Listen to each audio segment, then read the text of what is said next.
Greetings all. As we move into the late Roman period, we would be remiss not to talk about a certain controversial figure. Today, we cover Yeshua bar Yosef, or Joshua, son of Yosef, also known to the Greeks as Jesus.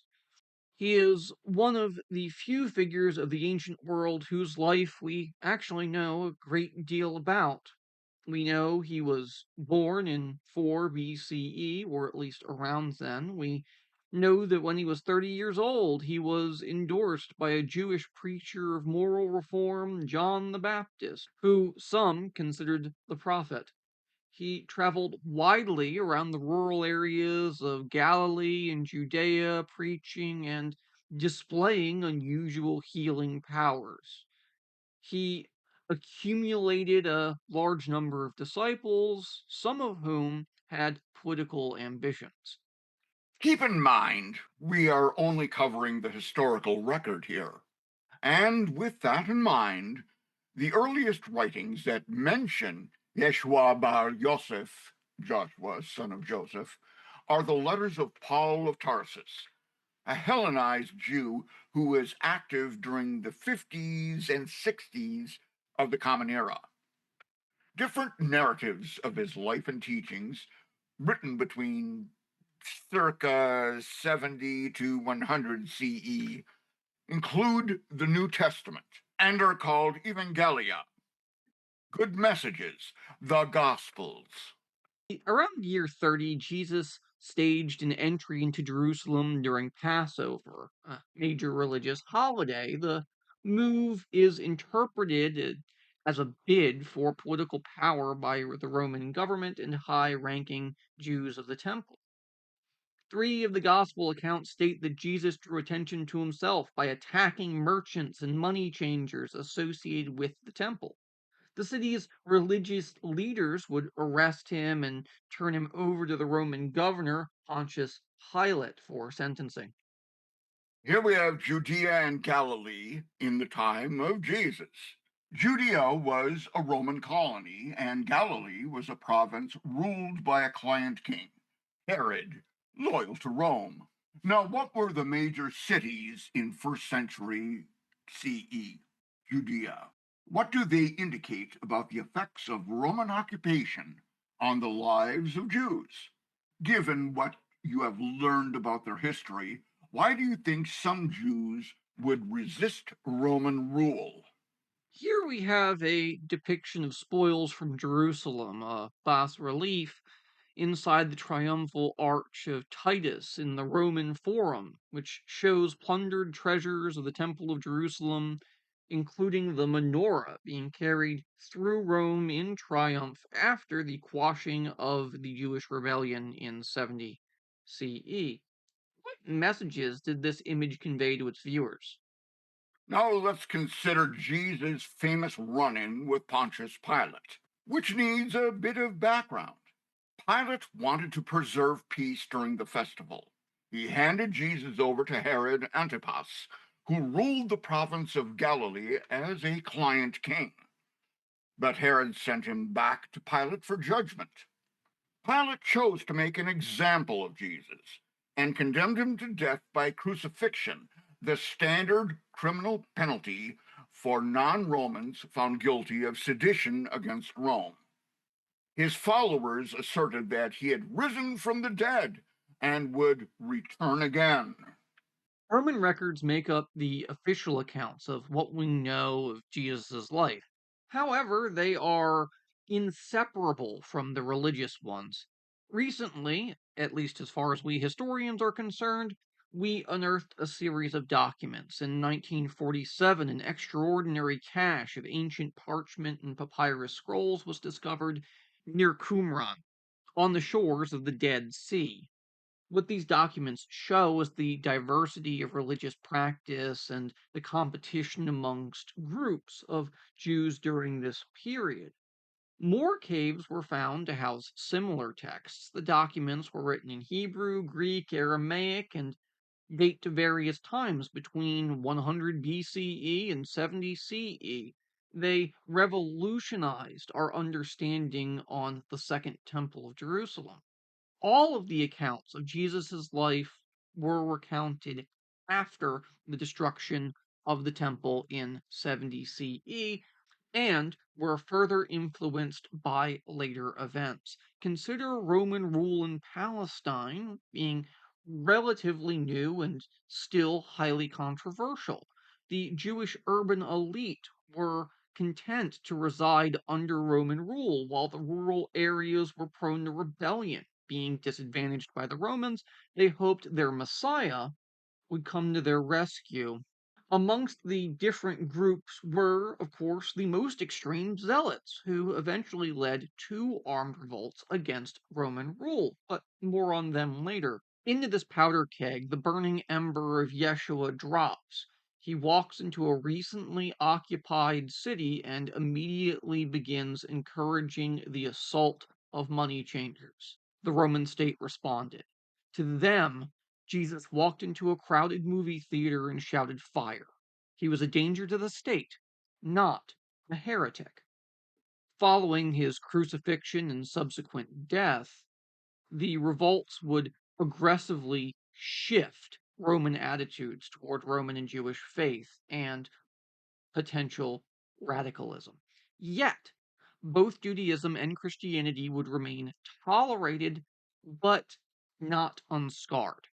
Suffice to say, following the Second Revolt, the Romans expelled the entire Jewish population, and following the Second Revolt, razed Jerusalem to the ground. On its remains, they would build a new colony, Aelia Capitolina. Here we have the Dead Sea Scrolls. Of course, as I said, beginning in 47, there were a series of remarkable discoveries which have illuminated the religion of the Jewish communities during the time of Jesus and the years leading up to his ministry. This image shows a few columns of the Isaiah scroll, the longest and oldest of the finds. We may be a tad too academic here. Let's focus less on historiography and rewind our narrative.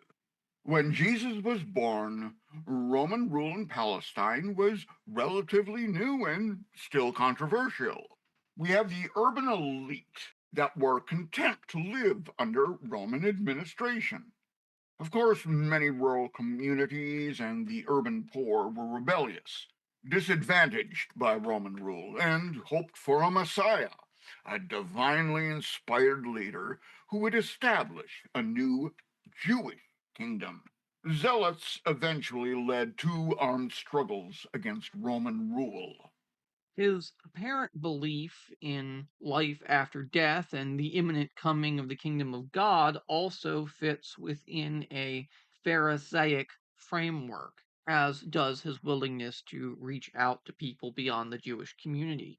Jesus seems to have carried these principles considerably further than other Pharisees. For most ordinary Jews, religious observance consisted of going up to the temple on holy days, paying the annual temple tax, reciting the morning and evening prayers, and observing certain fundamental laws such as circumcision for men, ritual purity, especially for women, and prohibitions on the consumption of certain foods. Jesus de emphasized such observances, and it may have seemed that he wished to abolish them. But what made him most controversial was his followers' claims that he was the Messiah sent to deliver Israel from its enemies. One reason for Jesus' success in leading a splinter faction of Jews in a new direction was the disparate nature of Judaism in the late Roman period. In short, the Jewish community was divided. The temple priesthood was hereditary and controlled by a group known as the Sadducees, who collaborated closely with Rome. Their chief rivals were the Pharisees, preachers of a religious doctrine who considered themselves heirs of the prophetic tradition. They believed in life after death, a day of judgment, and a damnation or reward of individual souls. They actively sought out converts through preaching and looked forward to the imminent arrival of the promised Messiah. The third group, the Essenes, a quasi monastic faction, that sought salvation through repentance, asceticism, and separation from their fellow Jews. Most contemporaries saw Jesus as a Pharisee, controversial because his followers claimed he was the Messiah sent to deliver them, and of course, Israel, from its enemies. But only a small number of Jews would actually accept this claim. Once his teachings would spread among non Jews, he would become the Christos, the divine Son of God who had suffered and died for the sins of all humanity. But note, that's after his death. The relationship between Rome and the Hebrew people, while he was alive, was still very complicated. They were a divided people. Not only social and political unrest would rack the Jewish community, but religious divisions as well. The hereditary temple priesthood, as we mentioned, was controlled by the Sadducees, the elites who were also collaborating closely with Rome. The high priest was even appointed by the Senate. Many Jews regarded them with suspicion because of their ties to Rome, but their chief rivals were the Pharisees. To be more specific, the Pharisees are quite flexible in their interpretation of religious law. They actively sought out converts through preaching, looking forward to the imminent arrival of their promised Messiah. The Sadducees, who had a vested interest in maintaining their privileged political status, interpreted the Torah far more strictly and considered Judaism closed to anyone who was not born a Jew.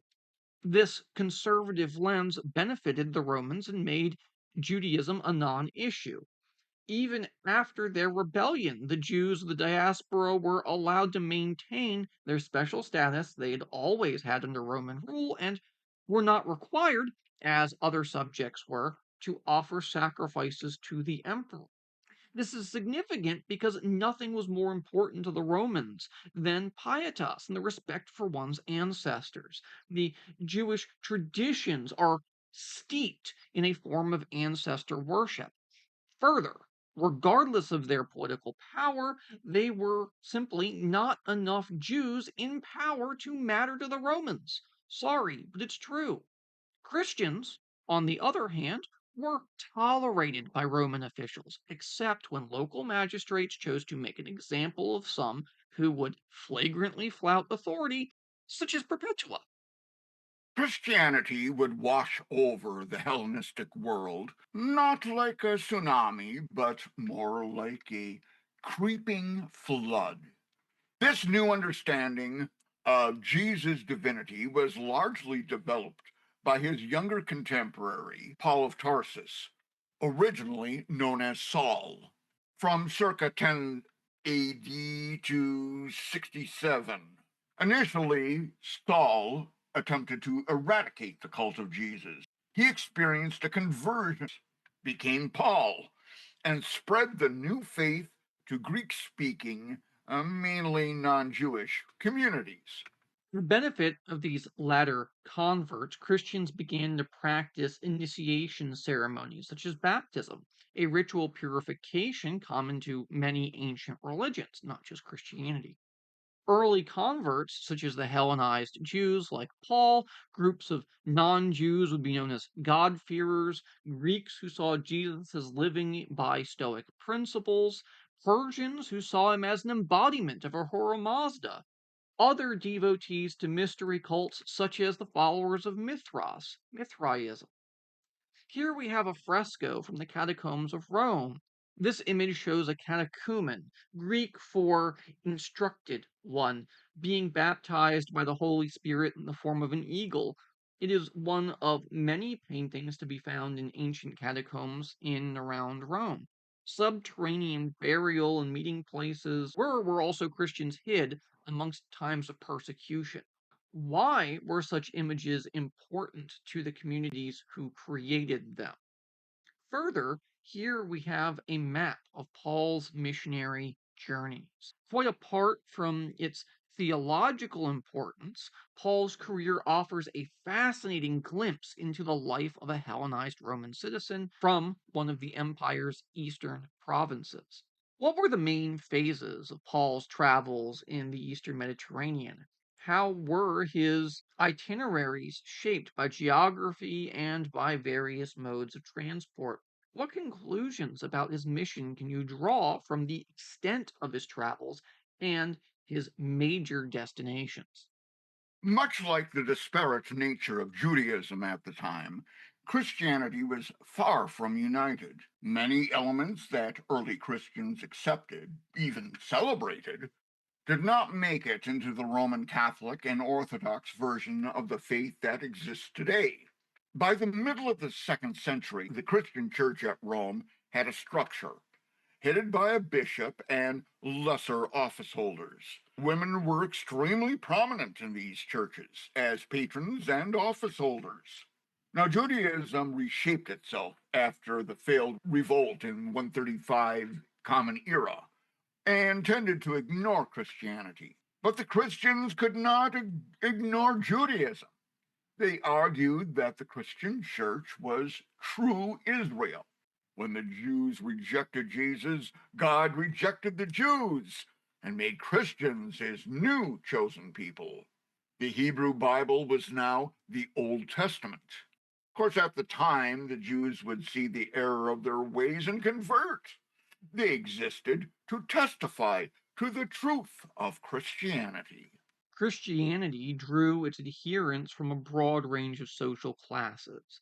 These features were distorted by Christianity's detractors, who alleged that Christians were political insurgents, like the Jesus they worshipped, that they engaged in illicit acts during love feasts, or that they practiced human sacrifice and cannibalism.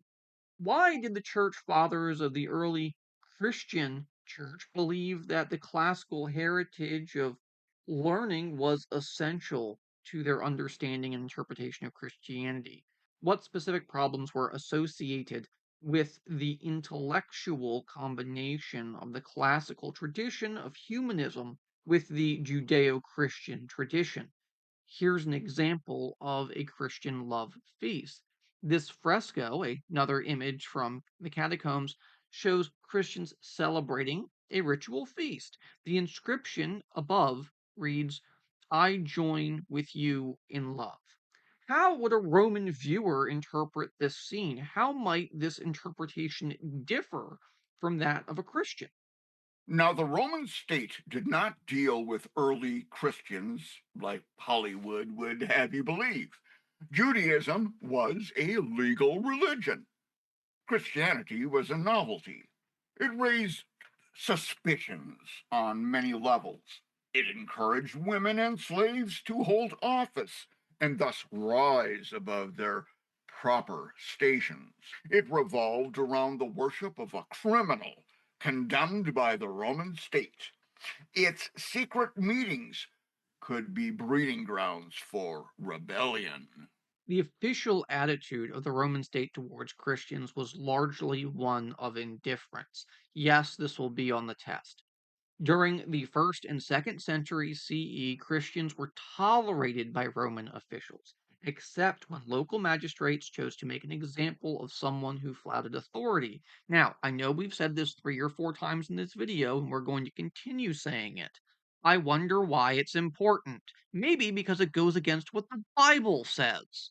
Now, this legal status would not last. And to understand why, we must consider the Severan dynasty.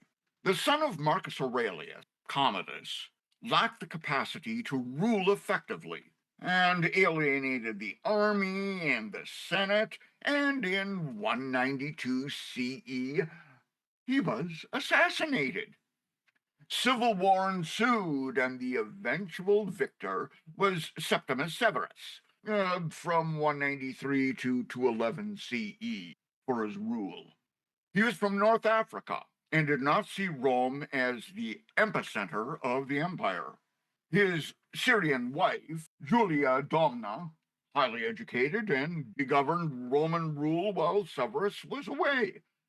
He enacted a drastic raise in army pay, probably as much as 100%.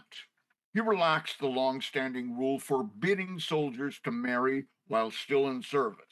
His eldest son, Caracalla, would assassinate his brother Geta and declared a dominatio memoriae.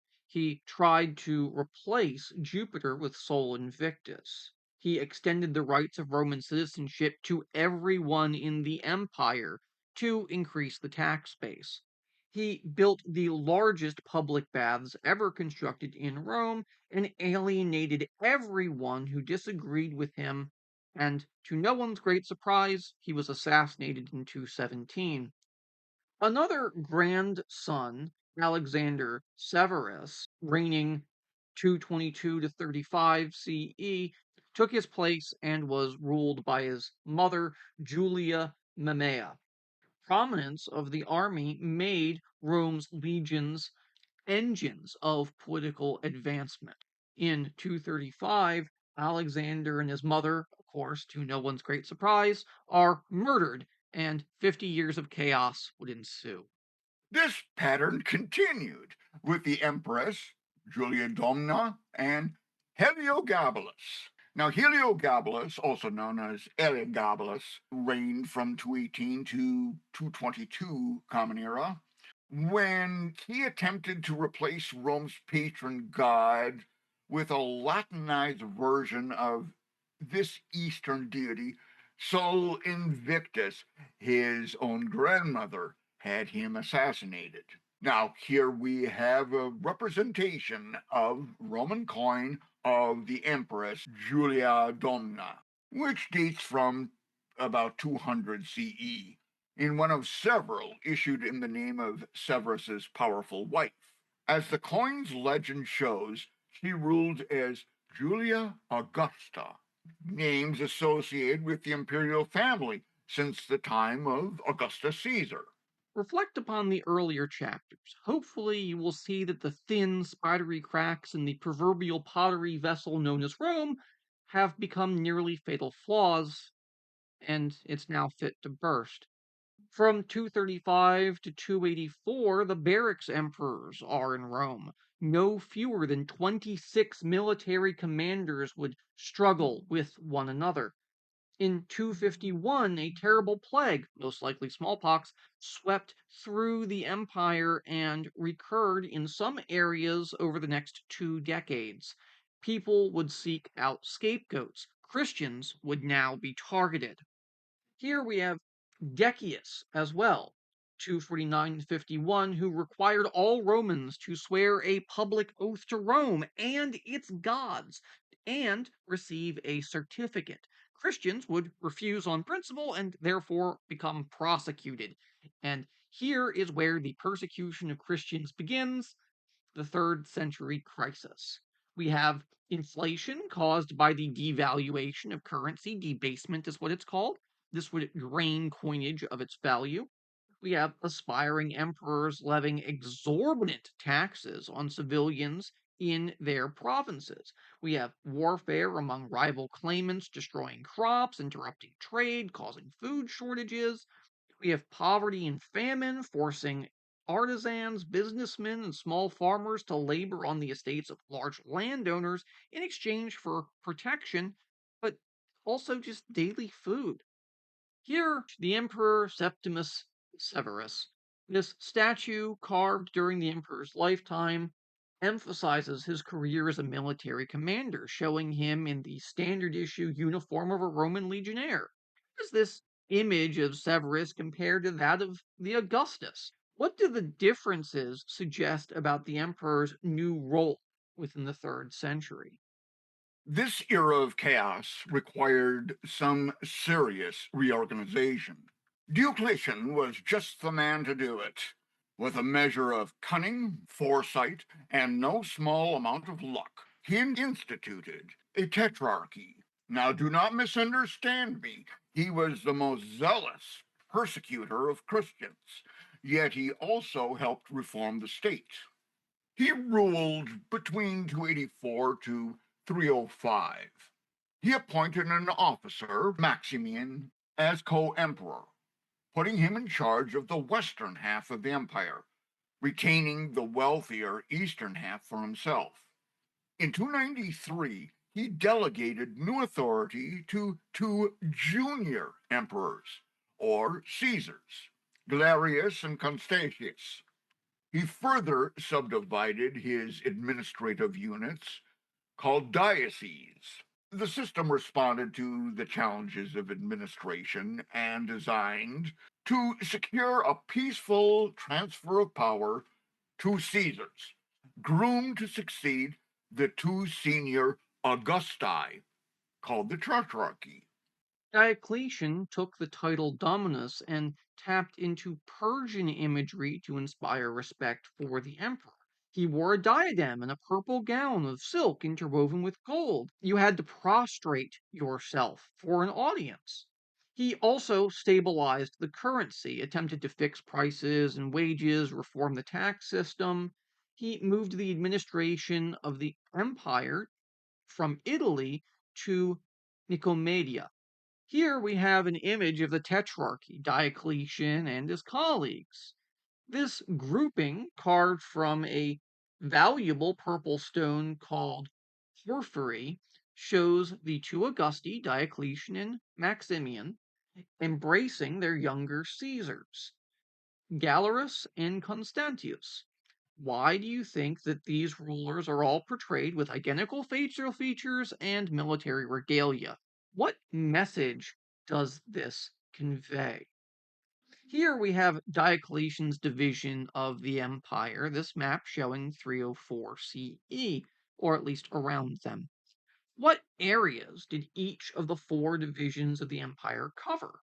What seems to be the strategy behind the location of the four major capitals, both within their respective quarters and in relation to each other?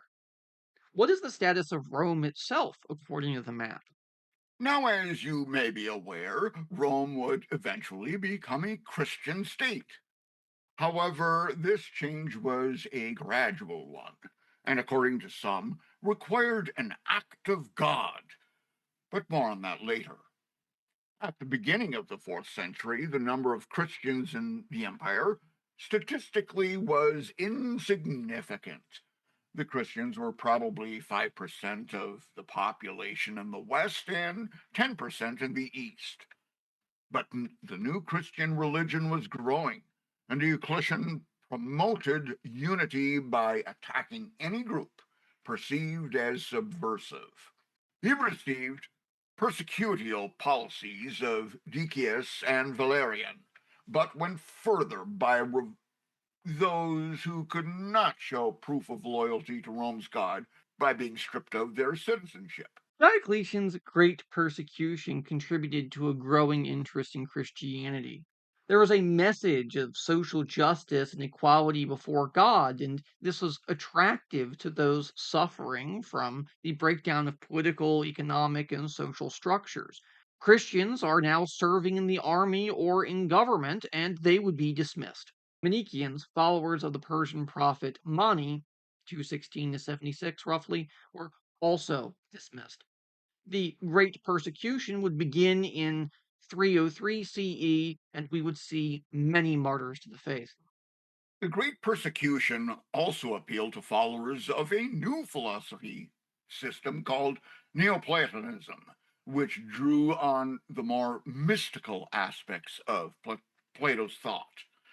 The founder was Plotinus, 204 to 270, a Hellenistic philosopher from Egypt who had many followers among the Roman aristocracy.